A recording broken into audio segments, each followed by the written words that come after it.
Assalamualaikum warahmatullahi wabarakatuh. Tahniah barakallahu fikum untuk guru kita semua, Kiai Haji Fahmi Salim LCMA. Masya Allah tabarakallah, launching 2 buku Al-Mukarram, buku Wahai Anakku dan Runtuhkan Zionis. Dan selamat tahniah juga untuk peresmian gedung Al-Fahmu Institute Pusat Dakwah Al-Quran pada 26 Sya'ban hari Kamis 1445 Hijrah bertepatan dengan 7 Maret 2024. Saya adik kelas Ustadz Fahmi Salim di Mesir merasa ikut bahagia, ikut senang. Sekali lagi tahniah, ajmal at-tahani, ungkapan selamat yang terindah untuk Kiai Haji Fahmi Salim LCMA. Barakallahu fikum. Wassalamualaikum warahmatullahi wabarakatuh. Rasulullah SAW ghaza nabiyyun minal anbiya faqala liqaumi la yatsba'ni rajulun qad malaka bud'a imra'atin wa huwa yuridu an yabniya bihi. Ini nabi, seorang nabi Bani Israel, dia mau memulai jihad, memobilisasi pasukan, umatnya dikumpulkan. Ayo umatku, kita akan segera memulai proyek jihad. Jihad untuk apa? Untuk membebaskan Baitul Maqdis. Maka apa kata beliau? Kata Yusha bin Nun ini, beliau membawa pasukannya perang, ya pasukan terpilih. Maka lalu kemudian dia mendekati negeri itu. Pada waktu sholat asar nih masih perang berkecamuk, belum ada tanda-tanda menang atau kalah. Padahal udah asar, udah lewat, udah makin sore. Di waktu itulah Nabi ini berdoa kepada Allah Subhanahu wa Ta'ala sambil dia pandang itu matahari. Hei matahari, engkau adalah hamba yang diperintahkan oleh Tuhan. Aku juga hamba yang diperintah oleh Allah untuk membebaskan negeri ini, Baitul Maqdis. Bisa, ya Allah, tahan ini matahari. Bisa alayya fahu bisat alayhi hatta fatahallah. Sengaja Allah menghentikan gerak matahari itu tidak berjalan sampai maghrib. Tidaklah tiba waktu maghrib kecuali Baitul Maqdis itu sudah ditaklukkan, sudah dibebaskan oleh pasukan. Kalau kita terjemahkan dalam konteks perjuangan sekarang, itu artinya apa? Bahwa upaya untuk menaklukkan atau membebaskan Baitul Maqdis ini memang memerlukan kesungguhan, memerlukan keseriusan. Bukan perkara sepele dan kita memberikan waktu yang sepele untuk Baitul Maqdis. Itu mah. Ini waktu yang sangat penting. Objek yang kita ingin bebaskan juga sangat penting. Maka setiap usaha, setiap waktu yang habis untuk membebaskan Baitul Maqdis ini sangat penting. Maka kita tidak boleh miss, tidak boleh terlewatkan, miss the moment, itu nggak boleh. Karena sekali momentum itu lewat, kita nggak akan bisa lagi memulai. Itu pelajaran dari hadis ini. Ada mukjizat kalau Nabi Muhammad SAW membelah bulan menjadi 2, keluar memancar air dari sela jarinya. Maka Nabi Yusha bin Nun, mukjizatnya dalam rangka jihad fisabilillah, Fathu Baitul Maqdis. Dan itu satu-satunya barangkali mukjizat dalam sejarah kerasulan, mukjizat yang Allah berikan dalam rangka membebaskan sebuah tempat suci. Maka itu ini unik, mukjizat yang diberikan pada Nabi satu-satunya dalam rangka berjihad di jalan Allah, ya, membebaskan Baitul Maqdis.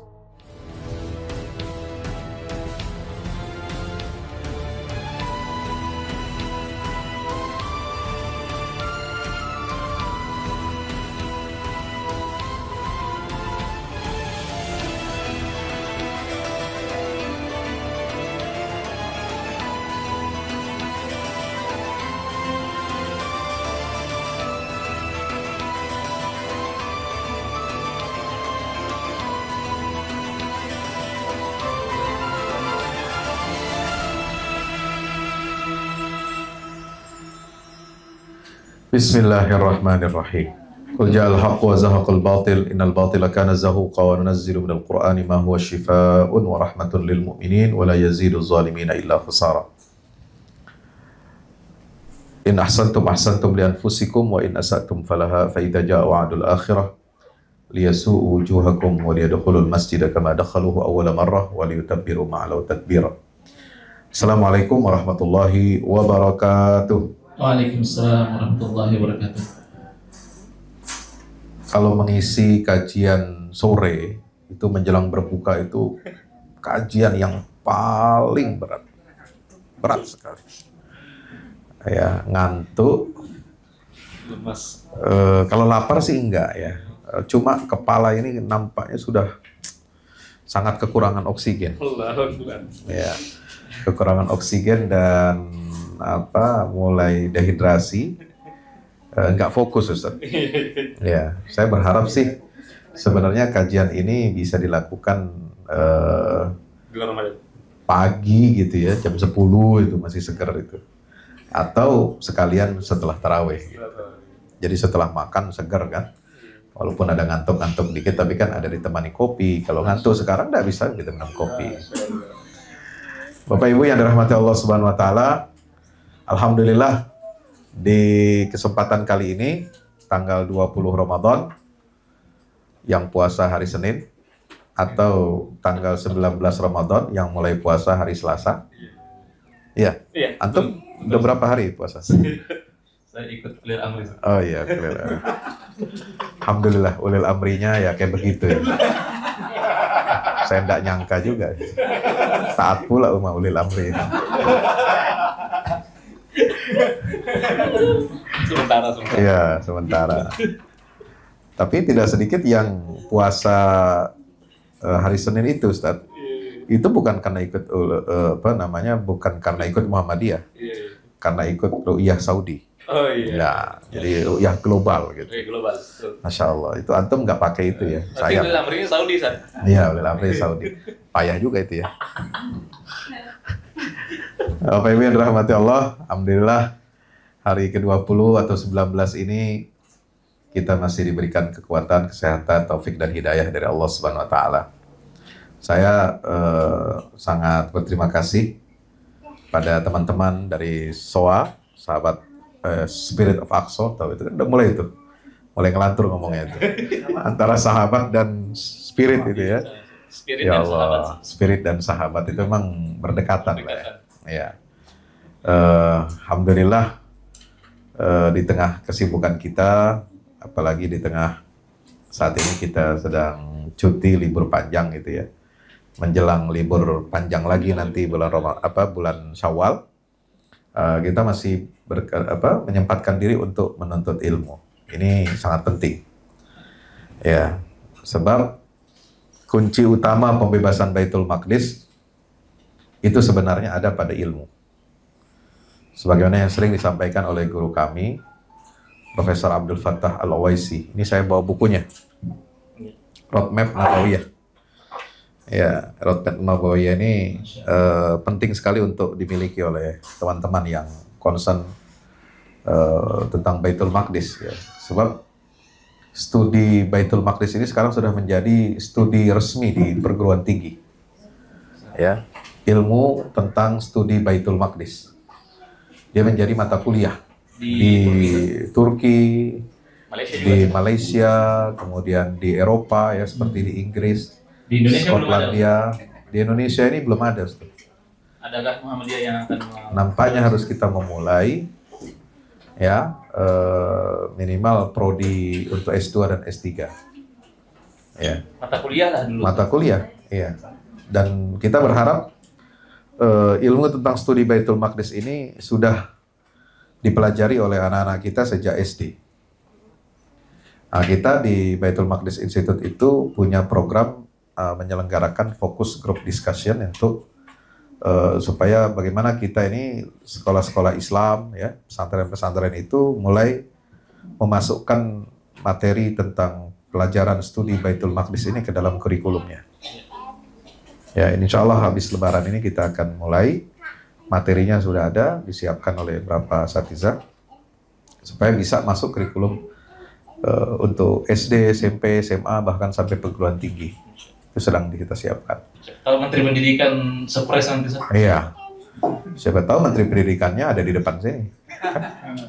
Tapi nggak tahu presidennya nanti siapa itu. Iya, belum Ya. tahu, Sir. Belum tahu. Iya, mudah-mudahan yang diumumkan beda dengan yang dilantik. Kan? Siapa tahu kan? Iya.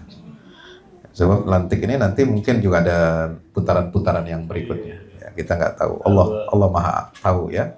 Allahu a'lam. Nah, kenapa kita sebut ilmu pengetahuan ini penting dalam pembebasan Baitul Maqdis? Karena Salahuddin Al-Ayyubi itu ketika membebaskan Yerusalem, ya, ketika itu kan hari Jumat, tanggal 27 Rajab, tahun 458 Hijriah.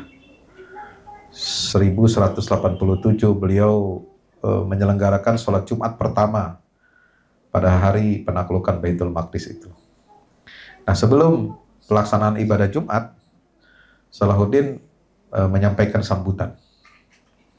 Ya, sambutan ya beliau mengatakan di hadapan jamaah waktu itu dan di hadapan pasukan yang membebaskan Baitul Maqdis bahwasanya jangan kalian mengira bahwa kita, saya dan Anda semua bisa membebaskan kota suci ini itu dengan pedang kalian. Enggak. Jangan mengira kalian membebaskan kota suci ini, Masjid Al-Aqsa ini dengan pedang kalian. Kalau bahasa sekarang dengan senjata, dengan alutsista, dengan amunisi. Tapi dengan izin Allah, kita bisa membebaskan negeri ini, ya Masjid Al-Aqsa yang mulia ini, itu dengan pena seorang ulama. Ulama itu namanya Qadhi Al-Fadil. Dia adalah Qadhil Qudat, ya hakim agungnya. Hakim agung itu jabatan kedua dalam sistem kesultanan, ya. Setelah sultan, ya jabatan kedua tertinggi itu adalah Qadhil Qudat. Ya, biasanya ada 3 triumfat. Triumfatnya itu sultan, qadhi agung dengan wazir azam. Wazir azam itu eksekutif, ya. Perdana menteri. Ya, menteri besarnya. Legislatif nggak ada saja. Legislatif tidak ada. Karena sultan-sultan waktu itu mengambil legislatif itu langsung kepada ulama. Ya, ulama yang muktabar, ulama yang menjadi rujukan. Ya, mereka didatangi, bukan mendatangi penguasa. Ya, itu lebih hemat. Hemat anggaran, tidak perlu ada pemilu. Untuk apa ada pemilu, biaya mahal, yang jadi anggota DPR begajul, korup, ya nggak ngerti apa-apa, pelangap-pelongo, ya apa yang disuruh ketua disuruh apa bikin undang-undang semua ikut semua, kan nggak mereka mikir, nggak pakai otak, nggak ada ilmunya. Ya kalau dulu yang menjadi lembaga konsultasi sultan itu adalah para ulama. Nah, penanya Qadhi inilah yang mengantarkan Salahuddin dan generasi di masa itu berhasil membebaskan Baitul Maqdis. Dialah yang memberikan motivasi, dia motivatornya, dia memberikan semangatnya, dia yang memberikan ilmunya, yang menerangkan keutamaan-keutamaan Baitul Maqdis. Pada saat waktu itu raja-raja, pemimpin-pemimpin itu nggak peduli. Kenapa? Karena nggak punya ilmunya. Kenapa dulu generasi sahabat, ya, di masa Abu Bakar dan Khalifah Umar itu mereka semangat untuk melakukan futuh Baitul Maqdis karena mereka ada ilmunya. Mereka ngaji sama Rasulullah 23 tahun. Ya, dan ngaji pada Rasulullah itu ngaji beneran, ya. Nabi itu menjelaskan surat-surat Makkiyah, Madaniyah tentang keutamaan Baitul Maqdis, tentang suasana psikologis surat. Ya, kan ada tuh hadis Nabi yang mengatakan apa?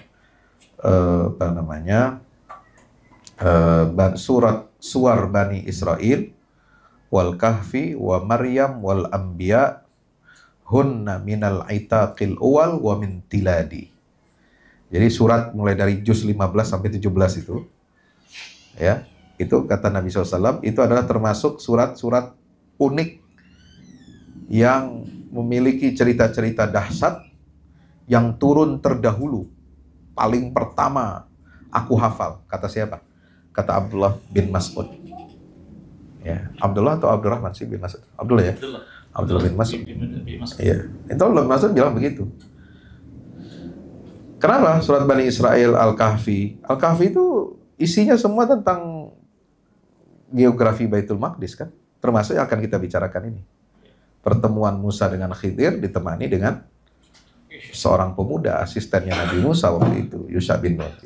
Qala Musa li fatahu la abrahu hatta ablugha majma'al bahraini aw amdiya huquba. Falamma balagha majma'a bainihima nasiya hutahuma fattakhadha sabilahu fil bahri saraba.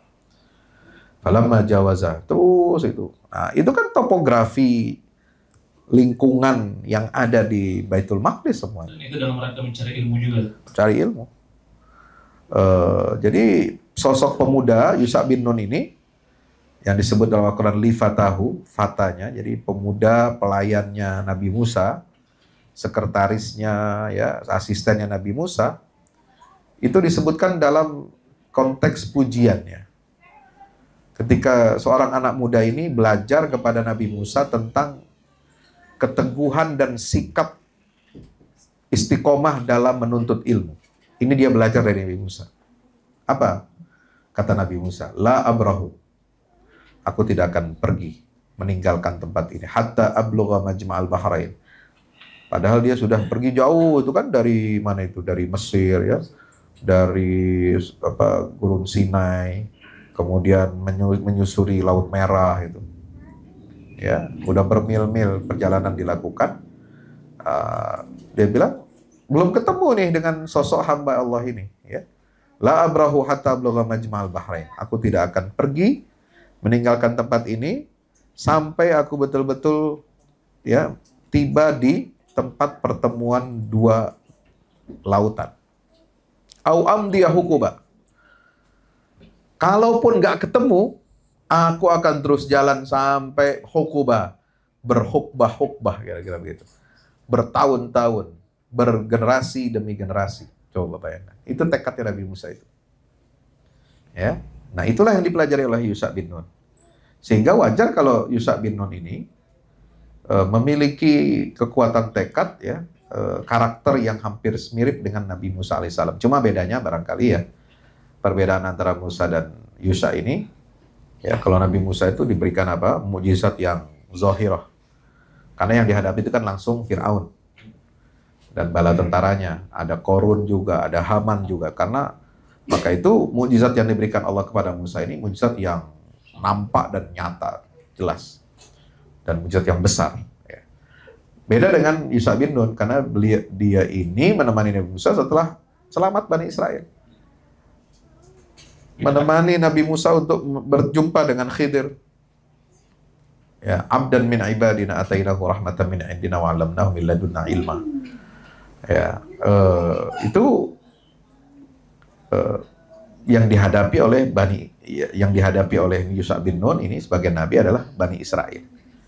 Jadi ada sifat kelembutan, ada sifat yang tegas, juga ada tekad yang kuat dalam diri Yusha bin Nun ini untuk senantiasa membimbing Bani Israel ke jalan yang diridhai Allah Subhanahu wa taala. Ya, jadi surat Al-Kahfi, surat Bani Israel, surat Maryam, nah, termasuk surat Maryam. Surah Bani Israel, surah Al-Isra. Surat Bani Israel, surat Isra, ya. Kurang familiar, ya. Udah dijelaskan belum? Belum kan? Nama lainnya Al-Isra itu Bani Israel. Ya, jadi harus dimengerti itu. Jadi surat Bani Israel itu adalah surat Al-Isra. Makanya kalau rumus ulama dulu menghatamkan Quran dalam seminggu itu kan, itu rumusnya hari pertama baca surat Al-Fatihah sampai hari kedua itu baca surat Al-Maidah. Ya, hari ketiga surat Yunus. Mulainya, ya. Kemudian hari keempat itu Bani Israel. Gitu. Ya. Kemudian hari kelima Shin, surat Asy-Syu'ara. Kemudian hari ke-6 Waw, was-Saffati Saffa, baru yang hari ke-7 surat Qaf. Fami bisyauqin itu. Nah, itu Bani Israel. Ya, itu surat Al-Isra. Itu surat Al-Isra, Al-Kahfi, surat Maryam, cerita tentang Siti Maryam, ya, melahirkan putranya dan peristiwa-peristiwa yang ada pra dan setelah melahirkan. Itu semua menggambarkan situasi kontur topografi Baitul Maqdis. Tanahnya, pohonnya, suasananya, lautnya, gurunnya, gitu kan. Itu iya, itu hidup itu mestinya. Nah, cuma sayang kita baca surat itu ya tidak merasakan gitu. Kurang tadabbur. Iya, kurang tadabbur, kurang ada visualisasi. Jadi kalau sahabat itu dijelaskan oleh Rasulullah isi surat itu seperti mereka mengalami sendiri kondisi alam Baitul Maqdis itu seperti apa. Makanya selalu menjadi kenangan buat mereka. Wa min tiladi, ya, minal itaqil wal, itu surat-surat yang pertama menjadi apa? surat-surat yang unik karena isinya tuh kabar-kabar yang sangat unik dan tidak ada dalam sejarah manusia. Ya, kecuali yang dikabarkan oleh Al-Quran. Kemudian surat-surat yang pertama kali turun sangat tua, min tiladi, itu yang dikenang oleh Abdullah bin Mas'ud. Maka cerita Yusha bin Nun ini ya menarik untuk kita telusuri, ya, teman-teman yang dirahmati Allah Subhanahu Wa Taala, di mana ada riwayat dari Ibnu Hibban dan Imam Muslim, ya, yang menyatakan bagaimana ghaza nabiyyun minal anbiya. Ini sabda Rasulullah. Qala Rasulullah SAW.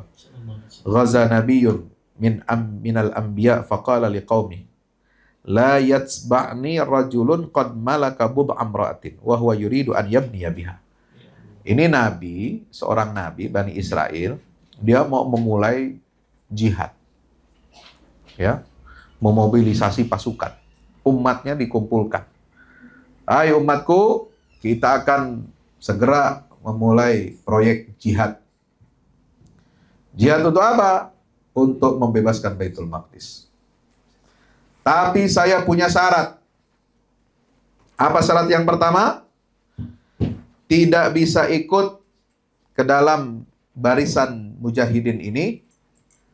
Ya, tidak bisa ikut siapa? Orang yang baru menikah. Ya, yang belum merasakan malam pertama. Kenapa? Nggak boleh ikut. Karena khawatir ketika lagi jihad, dia pusing, ya, kunang-kunang matanya, pura-pura sakit perut, lalu pura-pura mencret, alasan pengen pulang, ternyata hanya ingin menggauli istri yang baru dikawini. Pengalaman Ustaz Ridwan, ya? Itu nggak boleh ikut jihad. Tidak boleh. Tidak boleh. Orang yang baru menikah nggak boleh ikut jihad. Ya. Yang kedua, syaratnya siapa? Orang yang sedang membangun bangunan rumah, tapi atapnya belum terpasang. Nggak boleh ikut. Kenapa? Takut kepikiran. Rumah saya mau bocor nih. Baru jalan sedikit, malamnya udah mendung, besok pagi hujan. Wah, kalang kabut dia. Akhirnya pulang ke rumahnya untuk pasang atap. Nah, itu nggak bisa. Ya, ada lagi syarat yang ketiga, kata Yusha bin Nun ini, ya, tidak boleh ikut ke medan jihad orang yang sudah beli kambing atau unta yang hamil saat dia sedang menunggu kelahiran anak kambing atau untanya. Ya, jadi nggak boleh. Jadi betul-betul jihad itu harus konsentrasi, fokus. Nggak boleh mikirin dunia, nggak boleh mikirin yang lain. Kambing itu usaha tadi. Usaha. Ya, apa amal usaha atau properti, bisnis gitu ya. Yang satu lagi rumah ya. Kalau masih ada urusan rumah yang gantung, itu nggak boleh. Kita menggantung urusan rumah itu, lalu kemudian kita pergi begitu aja berjihad. Nah, yang pertama tadi urusan apa? Urusan hasrat seksual manusia itu nggak boleh ditunda. Ya, maka dia harus segera ditunaikan. Nah, orang begini ini nggak boleh berjihad. Tidak memenuhi syarat. Ya. Maka apa kata beliau? Kata Yusha bin Nun ini, ya. Faghaza fa'adna lil qaryah hina salatil asr. Au qariban min dzalika faqala lisyamsi anti ma'murah wa ana ma'mur. Allahumma hbisha alayya syai'an fahubisat alayhi hatta fatahallahu alaih. Lalu kemudian beliau membawa pasukannya berperang. Ya, pasukan terpilih. Ya, yang tidak memikirkan dunia, hanya memikirkan akhirat, memikirkan apa? Mendapatkan syahid di jalan Allah. Maka lalu kemudian dia mendekati negeri itu pada waktu sholat asar. Nih masih perang berkecamuk, belum ada tanda-tanda menang atau kalah. Ya. Padahal udah asar, udah lewat, udah makin sore, makin turun ya matahari, makin agak gelap ya. Nah, di waktu itulah Nabi ini berdoa kepada Allah Subhanahu wa taala sambil dia pandang itu matahari. Hei matahari, engkau adalah hamba yang diperintahkan oleh Tuhan. Aku juga hamba yang diperintah oleh Allah untuk membebaskan negeri ini, Baitul Maqdis. Ya, kita sama-sama hamba. Sesama bus nggak boleh saling mendahului. Ya kan? Sesama angkot nggak boleh saling salib. Ente hamba Allah, aneh juga hamba Allah. Ente jual, aneh beli. Kira-kira begitu. Coba jangan diterusin. Ya kayak Babe Ano, ya. Ya, apa namanya? Dia bilang apa? Bisa, ya Allah, tahan ini matahari. Jadi matahari itu nggak bergerak, ya. Nggak bergerak, nggak jalan, seperti seolah-olah jam waktu kita ini berhenti. Bisa alayya fahu bisat alaih hatta fatahallah alaih. Sengaja Allah menghentikan gerak matahari itu tidak berjalan sampai maghrib. Jadi tidaklah tiba waktu maghrib kecuali Baitul Maqdis itu sudah ditaklukkan dan sudah sudah dibebaskan oleh pasukan ini. Itu pertama kali dalam sejarah dan tidak terulang itu. Ya. Kalau kita mau bilang selamat hari sekarang, kalau misalnya lagi aksi nih Baitul Maqdis, aksi Baitul Maqdis, terus bilang stop dulu, kiamat nanti. Itu nanti hitung-hitungan kita berubah semua ya. Kenapa? Karena nampaknya begini, ada korelasi antara makna Allah menghentikan pergerakan matahari itu dengan syarat orang yang terjun ke medan jihad. Terjunnya tadi ya. Nggak semua mujahid, nggak asal artinya mereka itu udah nggak peduli lagi sebenarnya dengan waktu itu, jam itu, ya. Udah nggak lihat jam lagi, udah nggak lihat ciri tanda alam apakah ini akan terbenam atau tidak. Makanya orang yang ikut di situ adalah orang yang bersungguh-sungguh memanfaatkan setiap detik dan menit dalam perjuangan merebut Baitul Maqdis itu digunakan seoptimal mungkin. Sehingga orang itu nggak boleh mikirin ada istrinya yang lagi ditinggalkan di rumah, ada rumahnya belum beres atapnya gitu kan, atap bocor gitu, ada yang urusan ternaknya belum selesai, belum dikasih makan lah, nungguan lah, macam-macam. Itu jadi alasan. Maka ini orang-orang yang memang fokus gitu. Ya, luar biasa.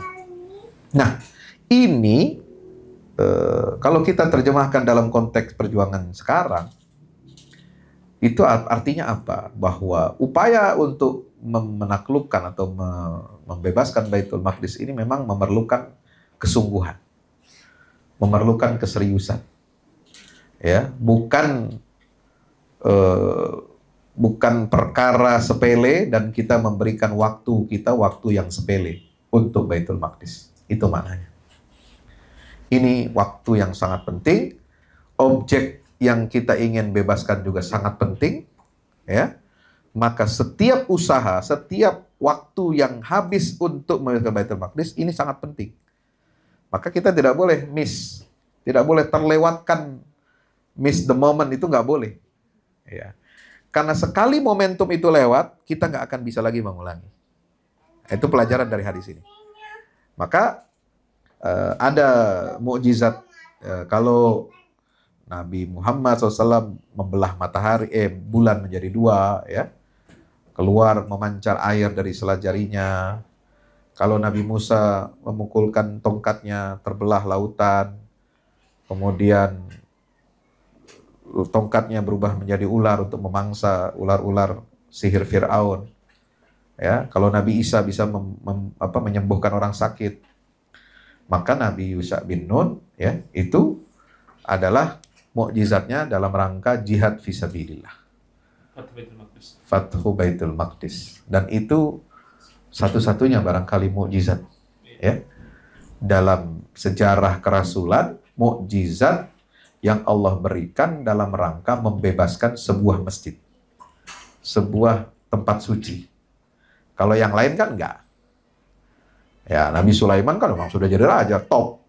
Ya, yang disebutkan adalah kehebatannya bisa menaklukkan gunung, ya, bicara dengan semut, ya, dengan tentara yang dia kendalikan itu. Wa husyira li Sulaiman junudu minal jinni wal insi wat thair fahum yuzaun.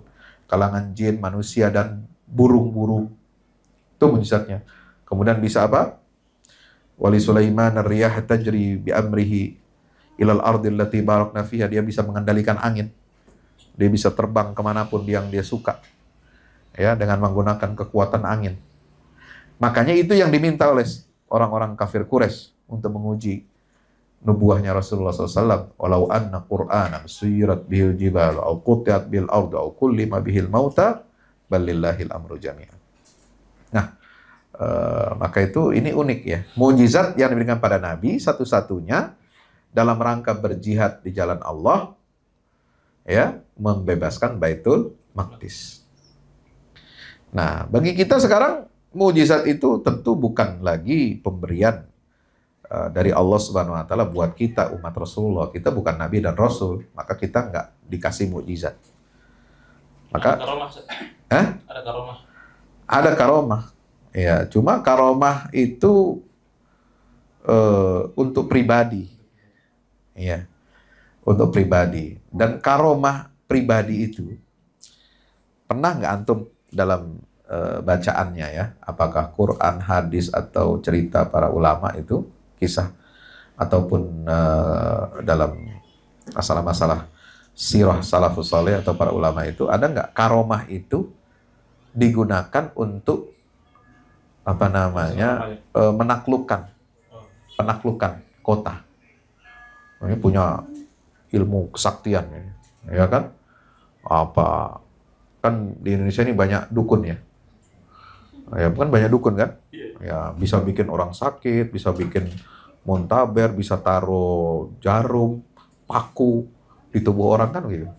Coba sekarang kita minta dia, ente taruh di tubuhnya Benyamin Netanyahu. Coba saja. Bisa nggak? Nggak ada toh? Nggak ada. Karena sama-sama setan. Dia setan, Benyamin Netanyahu juga setan. Masa menyakiti setan? Setan nyakiti setan, nggak mau dia. Nggak bisa. Ya. Oh, katanya bisa terbang, bisa anu-anu. Ya, coba aja silakan ya. Ente jangan coba ngomong di sini kan. Ya, lawan itu tentara Israel pakai tangan kosong. Nggak usah pakai senjata. Bisa nggak kalau memang punya ilmu seperti itu, ilmu kanuragan atau apa ya? Ya, kan itu nggak ada. Ya, atau yang punya karomah misalnya dalam berjihad fisabilillah, bisa nggak? Saya belum pernah membaca ya sebuah karomah. Dia bisa ini itu dan sebagainya dengan izin Allah tentunya. Dan dia mujahid ya, itu bisa menyingkirkan penjajah hanya dengan sebab satu karomah. Belum ada. Yang ada secara kolektif. Ya, yang ada itu secara kolektif. Ya dengan apa? Dengan ikhtiar kolektif, dengan ilmu kolektif, dengan jihad kolektif, ya, dengan keimanan, ya. Baru itu lahir keajaiban. Seperti di Gaza mungkin. Seperti di Badar dulu. Jangan Gaza dulu. Badar dulu. Nah, yumdilkum. Ya kan? Bisalasati alafin minal malaikati murdifin. Wa ma ja'alahu Allah illa busyra. Wa litatma'inna qulubukum bihi man nasru illa min indillahil azizil hakim. Jadi coba bayangkan. Ini mukjizat di perang Badar itu, ya kan? Sanadribu apa? Sanulqi fi qulub fadribu fawqal a'naq wadribu minhum kullabanan. Jadi ayat itu dijelaskan oleh seorang sahabat, ya, malaikat itu membantu, ya, bukan cuma membantu menguatkan hati dan tekad orang beriman, tapi membantu secara real, nyata, fisik. Bagaimana katanya? Saya ini baru mengacungkan pedang, ya, jarak mereka dia masih jauh, jaraknya mungkin 5-10 meter. Saya sudah lihat lehernya itu, ya, sudah apa namanya terbelah, ya. Padahal pedang saya nggak nyampe lehernya, gitu. Baru kita ngacungkan, saya melihat kepalanya, sudah ditebas oleh malaikat. Nah itu bantuannya, tanpa usaha kita. Dan itu karomah Allah berikan secara kolektif, ya. Allah bantu. Dengan syarat-syarat yang ketentuan yang berlaku. Nah, ini juga dalam konteks kita pembebasan Baitul Maqdis, nggak bisa kita mengandalkan karomah individu. Ya, dia harus kolektif. Nah, ketika terjadi keimanan, ketakwaan secara kolektif itu, Maka terjadilah apa? Wa ma ramaita id ramaita walakinnallaha rama. Usaha kamu udah maksimal, tapi kan masih kecil. Allah yang sempurnakan. Ya, coba itu roket Yasin 105 dibandingkan senjatanya Israel kan masih hebat dia. Tapi katanya gimana? Nggak masuk akal kan? Bisa menghancurkan tank Mirkava, bisa menghancurkan ini itu. Nah itu ketika satu umat, ya, satu generasi ini sudah tersibghoh dengan baik, imannya, hatinya, ketakwaannya, Qur'annya sudah menancap masuk ke dalam dirinya, mulai dari pimpinannya sampai yang terbawah, dari jenderal sampai kopralnya itu kualitasnya mirip, sama. Maka Allah turun tangan. Pasti akan bantu itu. Menyempurnakan ikhtiar kita. Menyempurnakan ikhtiar. Ya. Kan kata Syekh Muhammad Mutawalli Sya'rawi itu, ya, apa sih yang kita miliki untuk melawan mereka ini? Senjata kita kalah canggih, kemampuan kita kalah canggih. Apa yang bisa? Itu satu-satunya senjata yang Allah berikan kepada kita itu apa? Wa qadzafa fi qulubihimur ru'b. Allah menanamkan rasa takut dalam diri dada musuh-musuh kalian. Itu senjata kalian. Ya. Jadi kalau mereka sudah punya rasa takut kepada kita, senjata sehebat apapun yang dimiliki oleh musuh itu nggak akan berfungsi. Karena man behind the gun-nya itu sudah lepas tangan, sudah takut, nggak bisa menggunakan itu. Makanya mereka lari tunggang langgang. Ya. Nah, bagaimana supaya Allah menanamkan rasa takut dalam hati mereka? Kitanya harus berwibawa. Kitanya harus punya nur iman. Kita harus punya cahaya Al-Quran. Kita harus punya kedekatan secara istimewa kepada Allah, dengan Allah Subhanahu wa Ta'ala. Nah, itulah pelajaran dari siapa? Dari Yusha bin Nun. Jadi, nggak mungkin kan kekuatan manusia yang lemah, ya, bisa menahan laju gerak matahari. Ya kan? Nggak mungkin. Yang hanya bisa melakukan itu hanya Allah. Sebab dia yang menciptakan, dia yang mengendalikan, dia yang perintahkan. Allah perintahkan, diam. Ya, dan itu hanya terjadi ketika, ya, hamba-hamba Allah ini memang benar-benar hidupnya menyatu dengan tujuan Allah Subhanahu wa Ta'ala untuk memenangkan dakwah Islam, untuk memenangkan risalah Islam, liyuzhirahu 'alad dini kulli, itu tujuannya. Maka siapapun umat Rasul yang memiliki cita-cita dan tujuan ini, memenangkan Islam, memenangkan dakwah, maka dia pasti akan dibantu dan ditolong oleh Allah Ta'ala. Tidak ada tendensi kepentingan pribadi tadi, Ustaz? Nggak ada. Yang tadi Yusha bin Nun kan makanya difilter, Ustaz, ya? Iya. Nggak ada kepentingan pribadi tadi. Ya, ini masih ada kepentingan pulang lagi ke rumah, mau ini.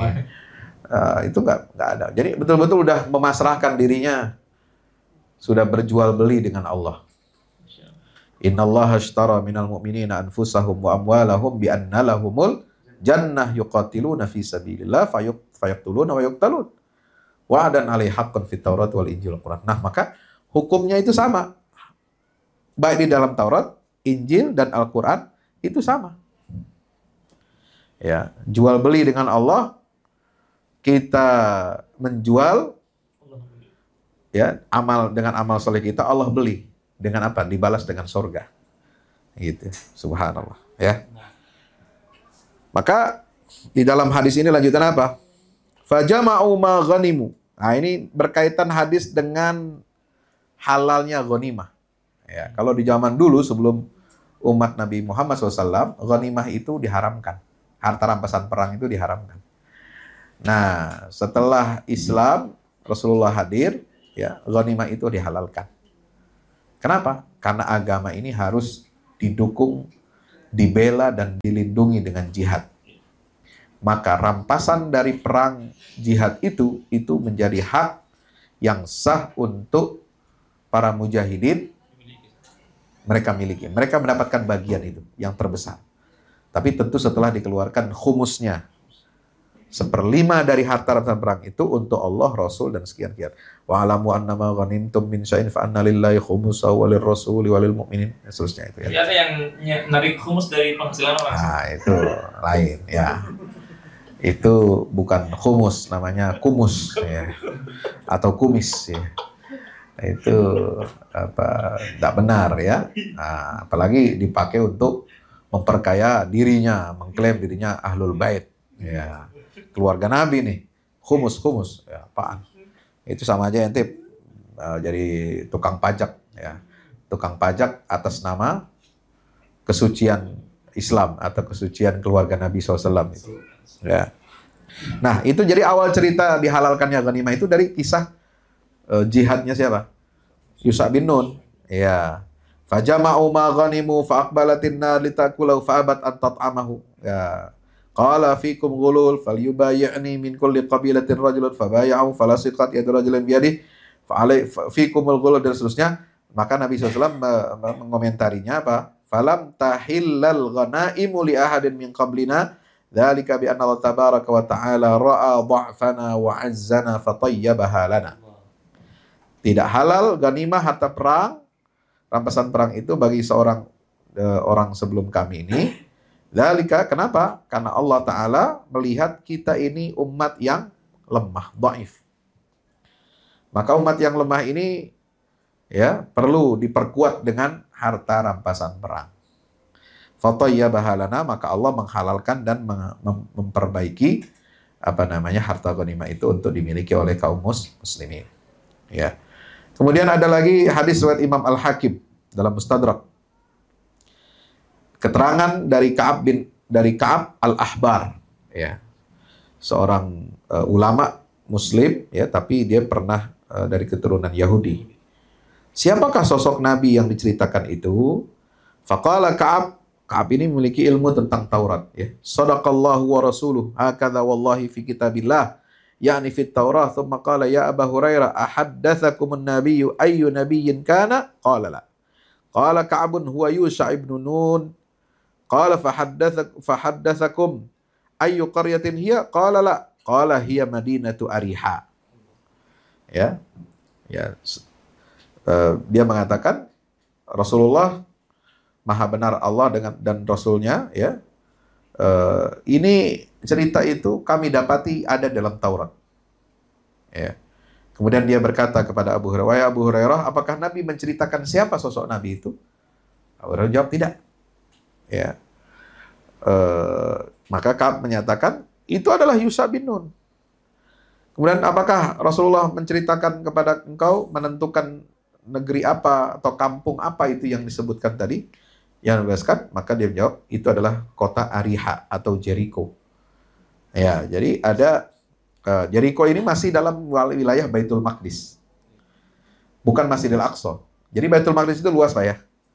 Kalau Anda melihat peta Masjidil Aqsa itu yang hanya persegi 4, luasnya 14,4 hektar, 114.000 meter persegi, ya.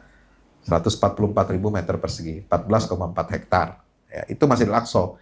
Itu titik pusat Baitul Maqdis. Titik pusat keberkahan. Nah, yang di sekitarnya itu namanya The Great Baitul Maqdis. Kalau itu titik pusat keberkahan Baitul Maqdis, Masjidil Aqsa, maka yang ada di sekitarnya termasuk Ariha, Jericho, Al-Khalil, tepi barat, Nablus, termasuk Gaza, itu namanya Baitul Maqdis. Ya, itu dalam buku ini dijelaskan konsepnya, teorinya. Ada 3 irisan Baitul Maqdis. Ada Al-Ardul Muqaddasah, itu Masjidil Aqsa. Ada Baitul Maqdis, Baitul Muqaddas, ya. Sudah baca juga. Sudah baca toh? Ya. Nah, ada yang kemudian Al-Ardul Mubarakah. Negeri-negeri yang diberkahi. Itu termasuk di dalamnya ya Gunung Sinai ya. Kemudian tempat wahyu-wahyu Allah diturunkan itu di luar Baitul Maqdis. Jadi itu semua masih dalam satu area, coverage areanya sama. Nah, jadi saya tutup kajian kita ini, betapa pentingnya kita memiliki ilmu tentang Baitul Maqdis sebelum kita membebaskan Baitul Maqdis. Menanamkan kecintaan kepada anak-anak kita tentang Baitul Maqdis ini juga perlu usaha berapa generasi, ya. harus menjadi kesadaran kolektif. Kalau enggak, susah untuk kita wujudkan. Harus dia jadi kesadaran kolektif sebagaimana Salahuddin Al-Ayyubi bersama generasi yang hidup di saat itu memiliki kesadaran kolektif. Ya.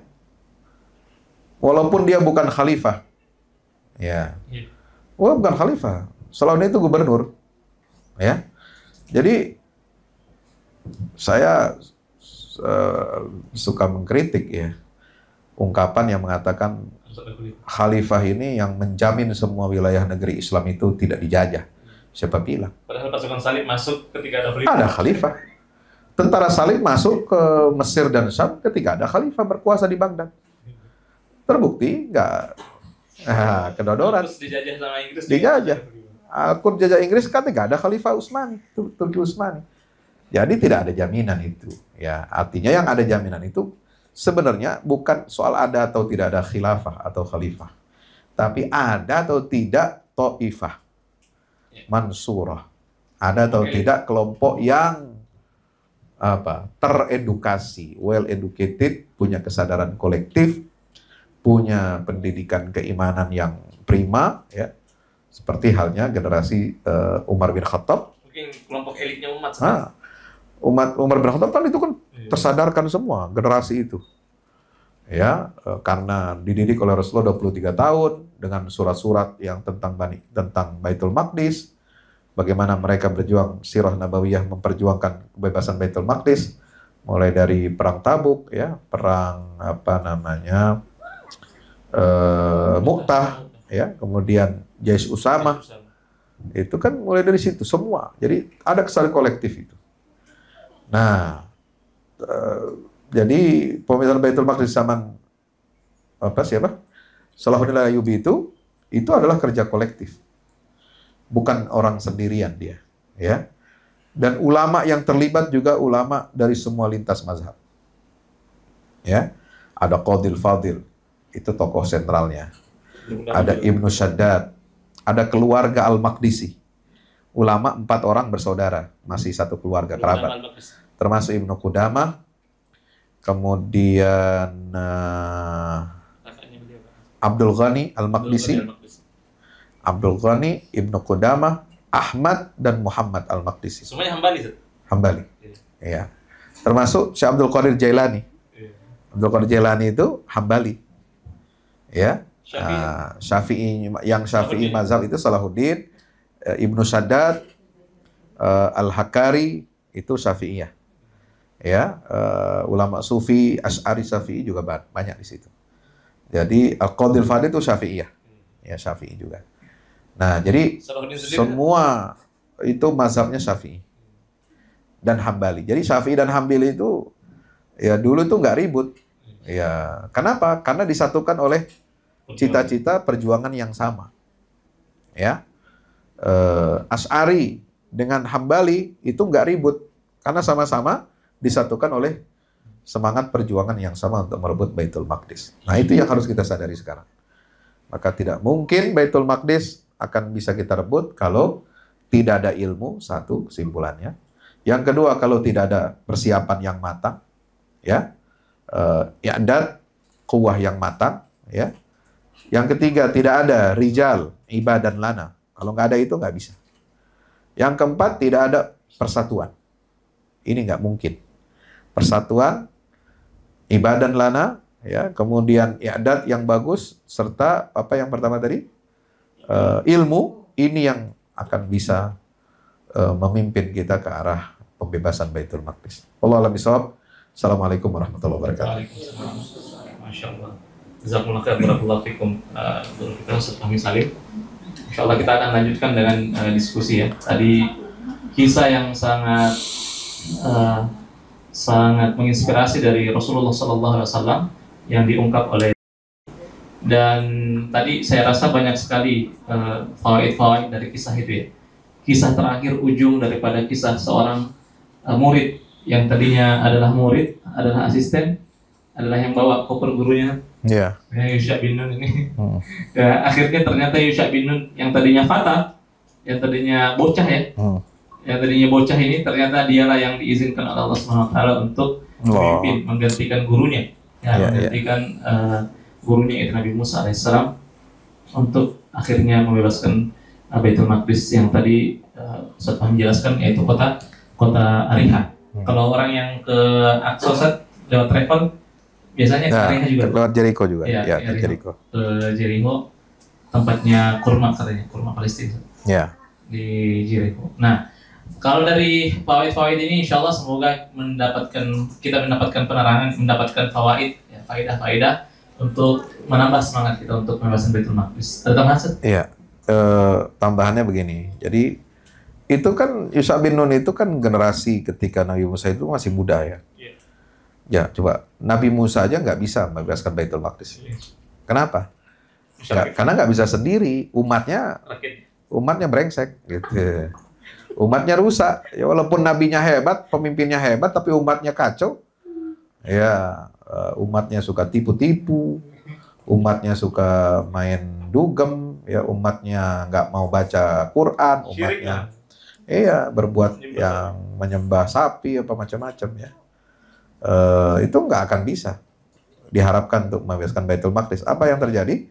Ya malah sombong, ya kurang ajar sama Tuhan. Idhab anta wa rabbuka faqatila innaha huna qa'idun. Itu Nabi Musa. Jadi perlu ada generasi baru. Makanya katanya ulama Padang Tih itu usaha untuk penggantian generasi katanya. Iya, 40 tahun itu harus mengganti generasi. Ya, generasi yang lama itu harus diganti dalam waktu 40 tahun. Iya, tapi kalau kita butuh 40 tahun di Indonesia nih reformasi baru 24 tahun, Bos. Masih lama lagi kita. Allahu Akbar. Ya wajar. Ya. Jadi kalau mungkin Indonesia ini sedang tih ini. Sedang tih. Ya. Ini masanya Yusha bin Nun belum muncul. Demikian, Allah bishawab. Allahu Akbar. Masyaallah, jazakallahu khair, barakallahu fiik. Nah, dari Bapak, Ibu sekalian, dari para jamaah relawan, dari para relawan Baitul Maqdis, dari jamaah yang sudah biasa ikut kajian-kajian Siratul Tafaqso ini, saya rasa mungkin sudah punya gambaran ya tentang bagaimana proses pembebasan Baitul Maqdis itu adalah proses perbaikan umat itu sendiri, ya, perbaikan umat itu sendiri. Jadi kita bisa menanyakan mungkin apa yang masih atau kita masih butuh penguat nih terhadap faedah mungkin yang sudah kita dapatkan pada sore hari ini. Kalau ada pertanyaan dari Bapak Ibu, saya ada pertanyaan, tapi saya simpan dulu di akhir. Dari Bapak Ibu ada yang ingin bertanya? Silahkan. Silahkan Pak. Ada? Silahkan.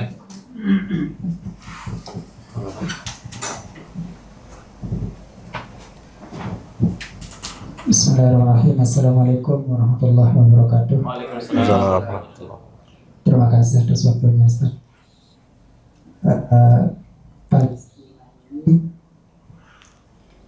Menurut para pakar itu kan saat peperangan ini apa istilahnya? Peperangan yang sekarang ini maksudnya? Nah, peperangan saat ini itu sudah ada di Al-Quran. Oh, oke. Sudah ada di Al-Quran bahwa ini adalah ciri-ciri kiamat. Allah. Nah, kemudian tadi sempat disinggung oleh Ustadz bahwa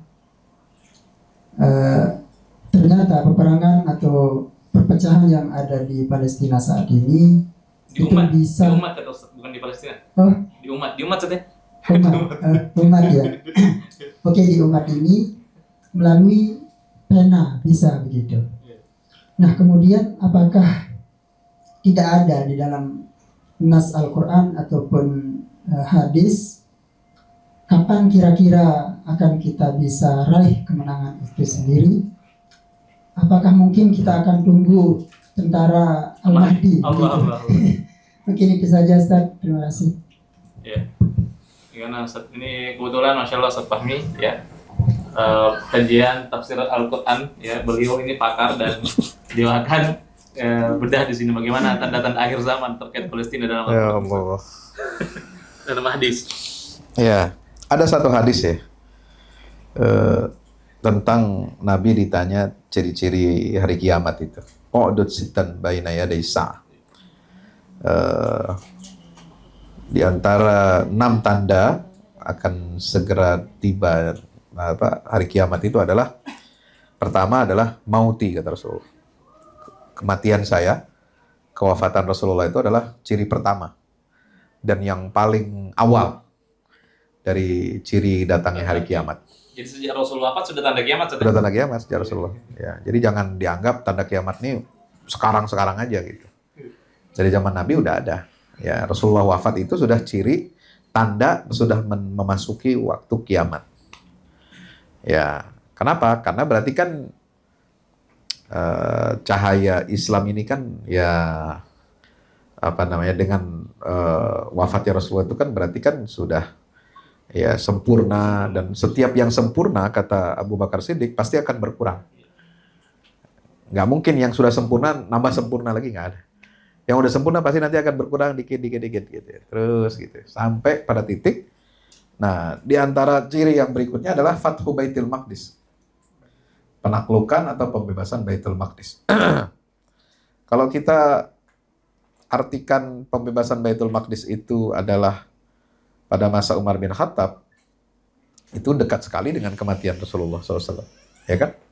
Artinya nggak kurang, cuma 6 tahun setelah Rasulullah wafat, Baitul Maqdis itu sudah ditaklukkan. Ya. Nah, apakah itu yang dimaksud? Nah, para ulama juga memiliki berbagai perspektif. Ya, ada yang menyatakan demikian, itu yang terjadi di masa Umar bin Khattab. Ada yang mengatakan Fathu Baitul Maqdis itu berarti ada kemungkinan bahwa memang Baitul Maqdis ini akan selalu menjadi selalu menjadi objek penjajahan itu, dan selalu harus dibebaskan oleh kaum muslimin. Ya, ketika masa Umar ada Fathu Baitul Maqdisnya, ketika masa Salahuddin ada Fathu Baitul Maqdisnya. Ketika zaman sekarang, ini giliran siapa? Ada Fathu Baitul Maqdisnya gitu. Dan itu semua ciri-ciri akhir zaman. Jadi ciri akhir zaman itu bukan hanya zaman sekarang, ya. Ada katanya Jazirah Arab mulai hijau, ya, mulai menghijau gurunnya, ya. Ditemukan tanda-tanda kesuburan, ya, di gurun Jazirah Arab, ya. Tanda-tanda kiamat itu bukan hanya nanti ada 2 anak khalifah saling berkelahi, baku bunuh, ya kan, dan lain sebagainya, atau nanti hadirnya datangnya Imam Mahdi di akhir zaman. Itu kita perkara-perkara itu tidak ada yang tahu kecuali Allah Subhanahu Wa Taala. Nah, tugas kita bukan untuk menentukan kapan nih. Ya, kalau bicara kapan, ya nggak ada habisnya.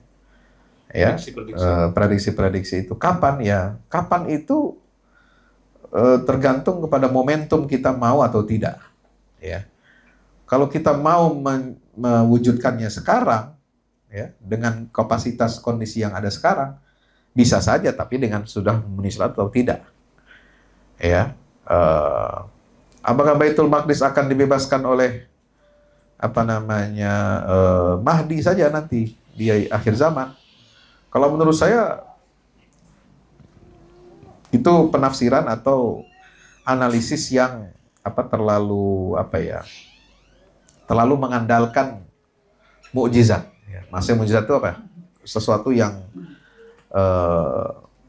di luar kemampuan kita. Ya. Padahal sebenarnya bisa itu dilakukan. Ya. Di generasi Umar bin Khattab bisa. Generasi Salahuddin Ayyubi bisa. Dan saya yakin generasi Salahuddin itu waktu itu juga banyak yang modelnya kayak kita-kita juga umatnya. Akhir zaman juga waktu itu. Tapi kan dia betul-betul memanfaatkan momentum itu sebaik-baiknya. Berusaha memperbaiki, ya, kelompok elit, kelompok yang sedikit tapi mantap gitu. Seperti perang Badar. Kan sedikit, 313. Yang menaklukkan kota Mekah hanya 10.000. Ya. Kan sedikit dibandingkan ratusan ribu atau jutaan tentara gitu. Konstantinopel itu juga sedikit, ya, generasi itu, ya. Tapi mereka punya kesadaran gitu. Nah, sekarang punya nggak kesadaran kita untuk Fathu Baitul Maqdis itu? Gitu ya. Nah, saya kira itu yang lebih penting untuk kita fokus ya. Jadi jangan mengandalkan Imam Mahdi atau jangan mengandalkan nanti saja kalau ada khilafah gitu ya. Kalau khilafah berdiri maka semua urusan akan selesai. Ya, itu menurut saya terlalu simplistik ya, terlalu menyederhanakan masalah. Ya, umat ini ya diberikan muqawwimat al-haya, diberikan faktor-faktor yang memang memungkinkan dia untuk bangkit. Sebab Islam itu tetap ya'lu wala yu'la alaih, tetap dia unggul, cuma umat Islamnya kan yang nggak unggul. Kalau Islamnya itu akarnya sudah ada. Ya, kalau akarnya ada, maka dia pasti akan bisa hidup lagi walaupun ditebang berkali-kali. Ditebang, diputus ya, daunnya dihancurin itu selama masih ada akar, dia masih bisa hidup. Ya, kecuali dia dicabut dari akarnya. Makanya sekarang kerja musuh-musuh Islam itu kan mencabut Islam dari akarnya. Dengan menyebarkan ateisme, menyebarkan aliran sesat ya. Supaya umat Islam itu tidak punya akidah yang benar, yang lurus. Supaya umat Islam itu terjebak kepada kemusyrikan. Itu cara mereka untuk apa? Mencabut akar Islam dari akarnya. Nah, kalau umat Islam udah nggak punya akar lagi, nah itu udah parah dan tidak mungkin bisa dihidupkan lagi.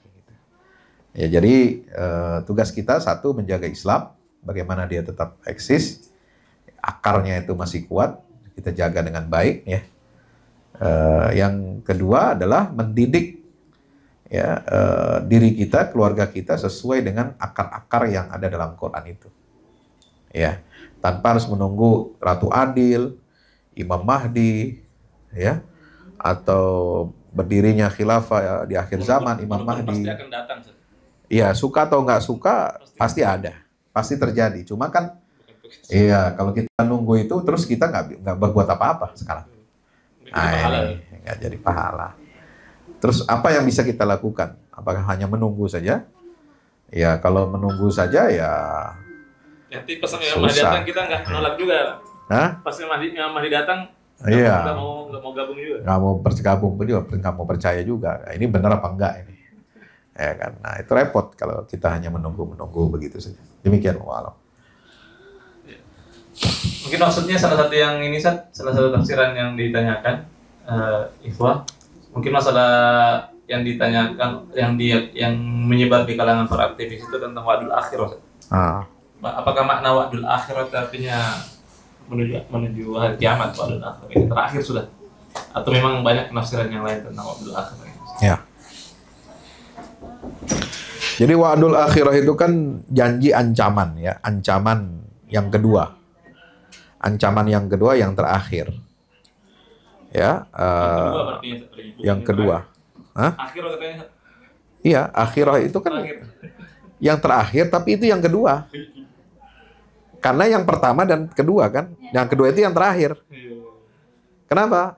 Kan itu ayatnya kan la tufsidunna fil ardi marrataini wala ta'lunna uluwan kabira, berbuat kerusakannya, merajalelanya itu 2 kali. Yang pertama dan yang terakhir itu yang terakhir itu yang kedua maksudnya itu. Nah, kapan itu yang kedua dan yang terakhir? Ya, itu ketika terpenuhi syarat yang ayat sebelumnya. Tsumma radadna lakumul karrata 'alaihim wa amdadnakum bi amwalin wa banina wa ja'alnakum aktsara nafira. Syarat untuk orang Islam. Syarat enggak Yahudi. Orang Yahudi. Ketika Yahudi berbuat kerusakan yang kedua, itu syaratnya sudah banyak hartanya, banyak anaknya, banyak pendukungnya. Memiliki pendukung dari banyak negara, banyak suku bangsa. Ya, itu syarat Yahudi akan melakukan kerusakan yang kedua. Seperti sekarang. Ya, harta banyak. Anak banyak. Ya, untuk ukuran sekarang Yahudi itu cukup banyak. Lebih dari 10 juta itu udah kebanyakan. Iya, udah kebanyakan buat Yahudi. Ya, karena dia kan itu satu penduduk Jakarta 10 juta. Iya, penduduk Jakarta 10 juta. Tapi dia kan tidak menghitung jumlah kuantitas. Yang dia pikirkan adalah kualitas gitu.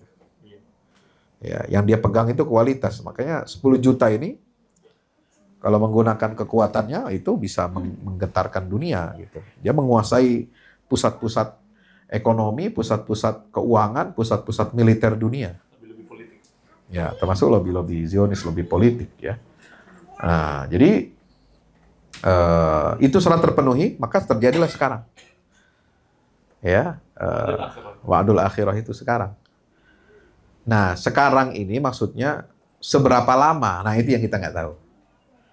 Kapan ini? Ya, kapan? 2000 berapa gitu kan? 2020 sekian kah? Atau 2030 atau 2050 kan kita nggak tahu. Ya, bisa saja kita menebak-nebak arahnya seperti apa, tapi kan kita nggak tahu persis ya seperti apa usia dunia ini. Ya, sebab dalam hadis Nabi saya tadi katakan tanda awalnya kiamat itu sejak Nabi wafat. Itu sudah berapa tahun? 1445. Sudah 1430. Iya, 1435. 1435 tahun yang lalu sudah awal tanda kiamat, kan lama berarti. Nah, wa'dul akhirahnya mulai sekarang sampai kapan itu kan bisa jadi lama, bisa jadi pendek. Kita nggak tahu, ya.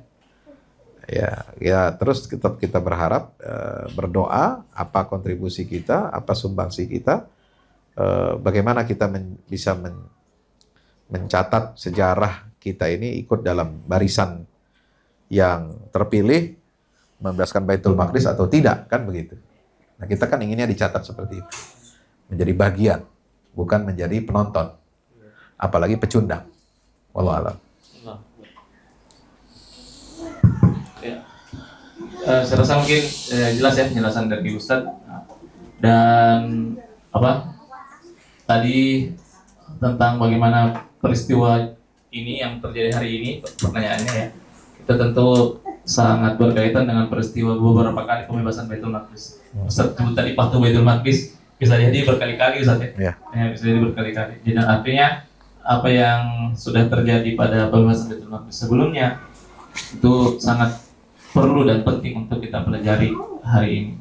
Dan makanya salah satu yang kita pelajari hari ini adalah pembebasan Baitul Maqdis di masa Yusha bin Nun, yang beliau membebaskan kota Ariha. Kalau diukur di Google, Ariha ke Masjidil Aqsa itu sekitar 20 kilo. Iya, dekat. Ya, Ariha ke Masjidil Aqsa itu udah 20 kilo. Nah, dari kisah Yusha bin Nun tadi dan faedah yang didapat dari sana, mungkin saya ada sedikit pertanyaan sebelum saya lempar lagi ke jamaah ya.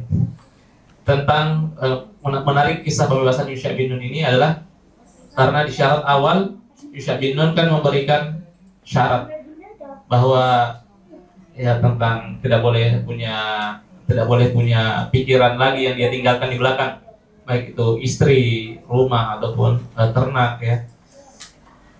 Tapi ternyata di dalam pasukan beliau ketika pembakaran ghanimah, ternyata di hadisnya saya dengar tentang peristiwa gulul. Ya, ada gulul. Peristiwa gulul. Dan gulul ini ketika ghanimah mau dibakar, ya, karena ini salah satu ritual jihad mungkin di zaman Yusha. Ya. Bahwa ketika ghanimah diharamkan, maka ritual di akhir daripada kemenangan itu adalah diterima atau tidak jihad ini, ghanimahnya terbakar apa enggak, diterima atau tidak. Ternyata tidak terbakar. Nah, tidak diterima ghanimahnya saja. Karena ada gulul. Nah, ternyata di dalam pasukan Yusha ada terjadi gulul. Gulul kalau tidak salah ini kan ya, mengambil ghanimah sebelum dibagikan. Mengambil ghanimah sebelum dibagikan.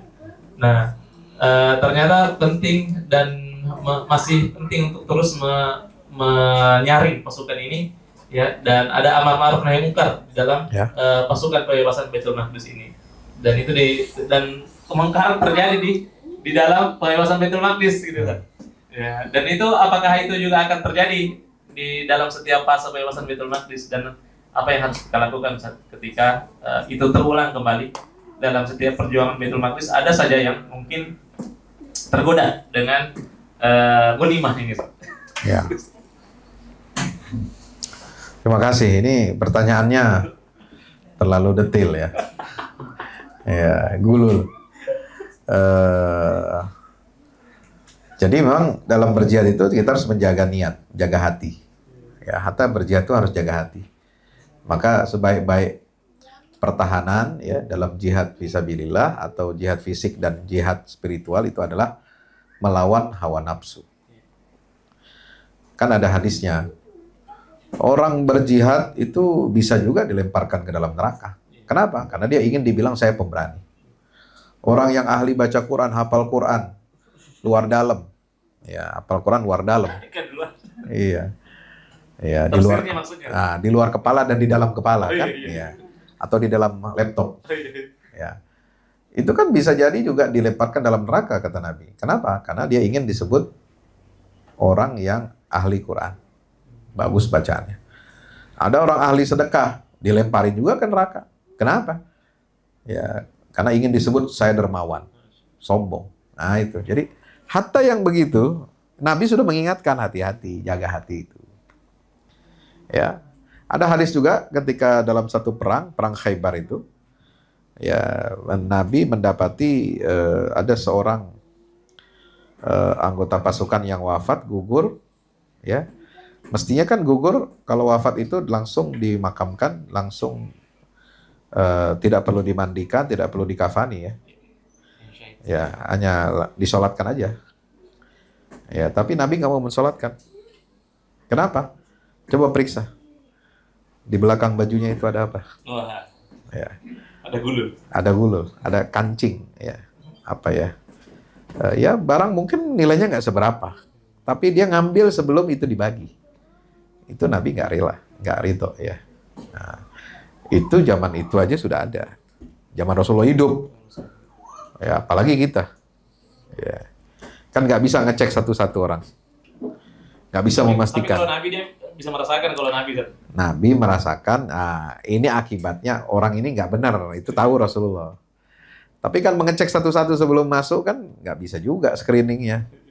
Ya. Tapi yang dicek nanti itu ketika dikabari oleh malaikat Jibril, oh ini orang punya masalah, ada harta rampasan yang dia sembunyikan di balik mantel bajunya, ya di balik baju perangnya, itu ya kan. Itu artinya Nabi mengingatkan ya bahwa itu kasus-kasus kecil itu pasti ada, ya nggak mungkin tidak ada, ya namanya orang tergoda dunia itu pasti ada, ya makanya tapi itu tidak mengurangi ya kekuatan kebangkitan Islam gitu. Walaupun ada yang seperti itu. Tapi bagi kita di akhiratnya saja. Ya, nah buat di akhiratnya itu yang kita bertanggung jawabannya berat gitu. Tapi secara umum ya, secara general, kalau secara kolektif syarat-syarat itu sudah terpenuhi, meskipun ada 1-2 yang melakukan kecurangan gitu ya, ya itu nggak masalah. Artinya nggak masalah begini. Iya, itu sudah punya kontribusi dia untuk membebaskan Baitul Maqdis atau dan ini prestasi. Pasca kemenangan saja. Apanya? Iya, sudah menang. Dan mereka kumpulkan ghanimah kan. Ingin tahu ini kesambar api apa enggak gitu kan. Ya. Nah, ketika ada bulul akan diterima. Ya, tapi kan sayang ya, kalau zaman dulu kan dibakar, hilang ya, kemudian kalau dia itu tanda diterima ya. Kalau nggak diterima, nggak dibakar, terus mau diapain itu? Ada nggak riwayatnya gitu? Kalau nggak terbakar terus diapakan? Itu diperiksa satu-satu. Di hadis itu diperiksa satu-satu. Sampai dapat siapa yang gulul baru bisa terbakar. Nah, itu. Jadi, syariat zaman dulu begitu. Jadi ghanimah itu pasti terbakar. Ya, karena itu punya musuh ya. Nah, kalau di zaman kita rampasan perang itu dihalalkan. Sebagai rahmat Allah buat umat Nabi Muhammad SAW. Allah alam. Masya Allah. Jazakumullah khair barakallahu fiik. Ya, silakan. Ya, jadi itu tadi ya, dari sebelum perang sampai di akhir perang itu menjaga hati betul-betul penting ya dalam berjihad dalam perjuangan. Karena pasti bukan godaan musuh yang berat kan, Ustaz. Godaan ghanimah justru yang lebih berat. Ya. Ya, silakan. Assalamualaikum warahmatullahi wabarakatuh. Waalaikumsalam. Tadi Ustadz mengatakan kalau untuk membebaskan Baitul Maqdis itu perlu kesadaran kolektif. Apakah kita yang jauh di sini, maksudnya di Indonesia ini yang jauh dari Masjidil Aqsa, Baitul Maqdis, dan negara-negara lainnya, misalnya negara tetangga, negara-negara Arab ya, yang di luar Baitul Maqdis itu, Tetangga Indonesia atau tetangga Palestina? tetangga Palestina atau di Palestina. luar Palestina gitu ya, di luar Baitul Maqdis itu, apakah juga diwajibkan untuk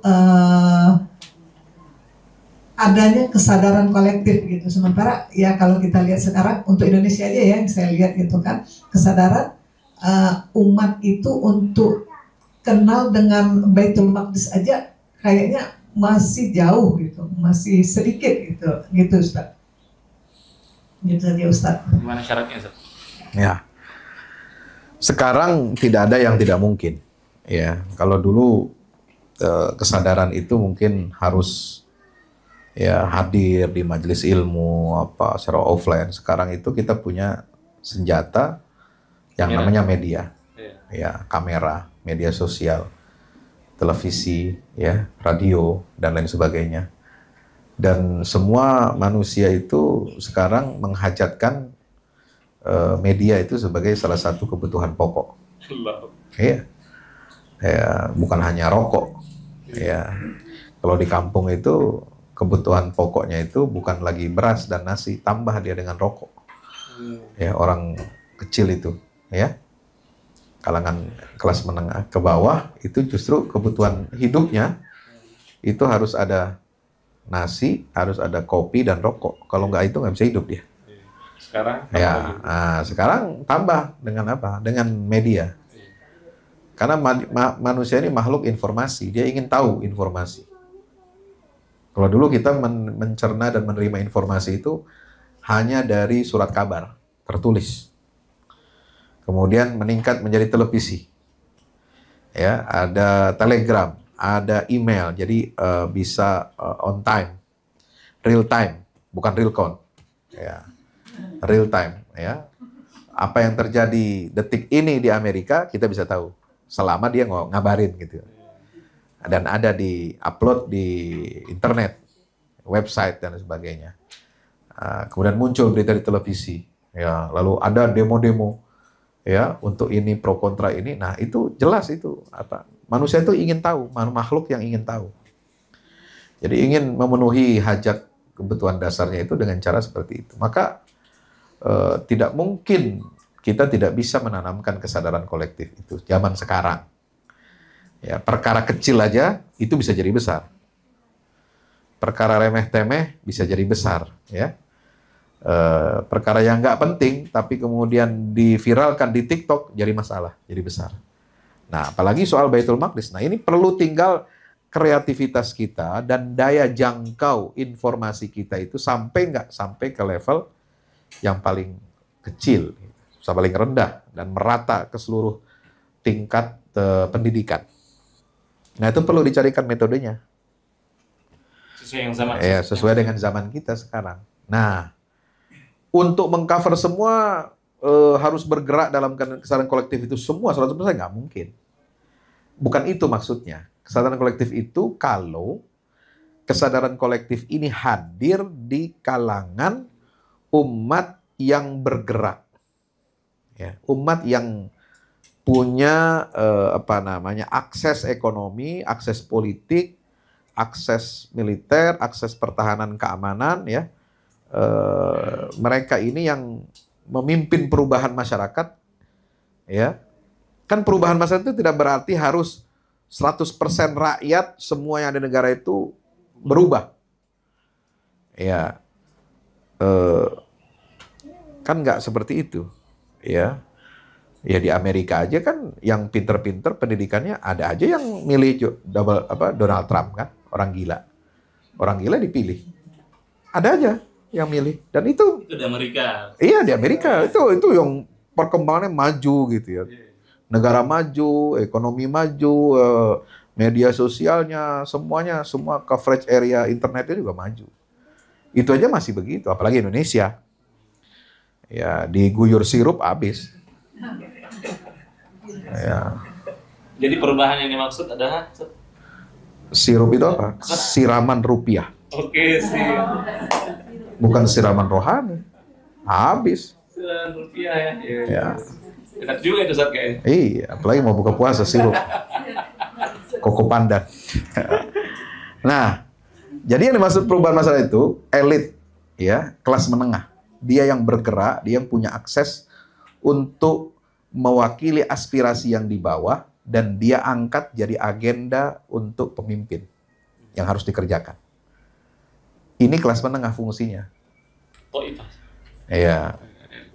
Salahuddin Al-Ayyubi itu yang bergerak itu kelas menengah. Orang berpendidikan, kalangan militer, kalangan terpelajar, ya, dengan keluarganya, dengan jejaringnya, itu yang bergerak. Rakyat kecil mah nggak ngerti yang gitu-gitu. Yang rakyat kecil mah tetap aja dia mikirnya, gue makan hari ini makan apa gitu, besok mau makan apa gitu kan. Dia nggak mikir Baitul Maqdis. Tapi yang bisa memikirkan itu, yang kelas menengah ini, yang sudah selesai dengan urusan dunia. Allah. Ya. Dimensikan lagi selesai dengan urusan dunia. Nah, maksudnya ya dia gaji sudah mapan, ya pekerjaan sudah mapan, bahkan bisa secara finansial itu dia sudah freedom finance. Finance-nya itu sudah freedom dia. Ya kalau Ustaz Ridwan saya belum freedom. Ya masih free. Free ya. Belum freedom gitu. Makanya masih mikir sana sini kiri kanan kan. Masih mikir jual buku gimana. Ceramah jual buku ya mohon dimaklumi aja bapak-bapak ya ibu-ibu ya. Jadi itulah makanya kenapa? Karena kita belum freedom. Tapi kita berusaha Pak, dengan ilmu kita menggerakkan masyarakat itu. Itu yang dilakukan oleh Salahuddin Al-Ayyubi. Jadi masyarakat kelas menengah, terpelajar, elit, terdidik dan harus menggalang kekuatan yang punya akses ekonomi, sosial, politik dan militer. Itu yang dilakukan Salahuddin. Ya. Jadi kalangan militer, elitnya itu sudah dikuasai oleh Salahuddin. Ya, mereka ini lulusan madrasahnya Al-Ghazali dan Syekh Abdul Qadir Jailani. Nah, digembleng di situ, ditempa di situ sehingga mereka punya kesadaran agama yang tinggi, ghiroh agama yang tinggi. Jenderal tapi bicaranya Quran. Ya. Pengusaha nasional tapi bicaranya Al-Quran, hadis. Nah itu yang belum kita punya itu. Jenderal bicara Quran, purnawirawan. Polisi bicara Quran, purnawirawan. Kagak ada kekuasaan, useless. Yang dia ngomong juga kagak ada yang denger. Senior anak buahnya yang dulu nggak denger, pensiun ngapain dengerin dia? Nggak punya kuasa, komando nggak ada, tongkat komando nggak ada di dia. Dulu waktu berkuasa punya jabatan bintang nggak dipakai, nggak ngomong Quran hadis nggak ada, takut. Ya, takut itulah takut jabatan, ya takut nggak dapat gitu. Baru dapat hidayah. Bapaknya kiai. Oh iya. Gimana nggak dapat hidayah? Tahu dia Quran tuh, ngaji itu dari kecil. Tapi ketika jadi jenderal, entah itu di polisi, TNI, nggak dipakainya itu agama itu. Ya, yang dipakainya itu ya apalah, Sabta Marga, Sumpah Prajurit, macam-macam. Ya. Tapi Quran hadisnya nggak ada isinya, nggak dipakai. Nah ini yang kurang dari kita. Beda jangan dulu. Nah tapi kita harus tetap berusaha, ya, terus berusaha, terus, jangan putus asa. Ada masanya, ada waktunya nanti akan tiba seperti itu, ya. Kita harus optimis, ya. Makanya mendidik anak itu juga dalam rangka mempersiapkan generasi itu, mempersiapkan generasi ibadan lana, ya, tercerahkan, sudah dapat info yang benar dari medsos, sudah belajar di SOA, ya, sudah belajar Baitul Maqdis di Spirit of Aqsa, belajar di mana-mana pusat-pusat dakwah, gitu ya.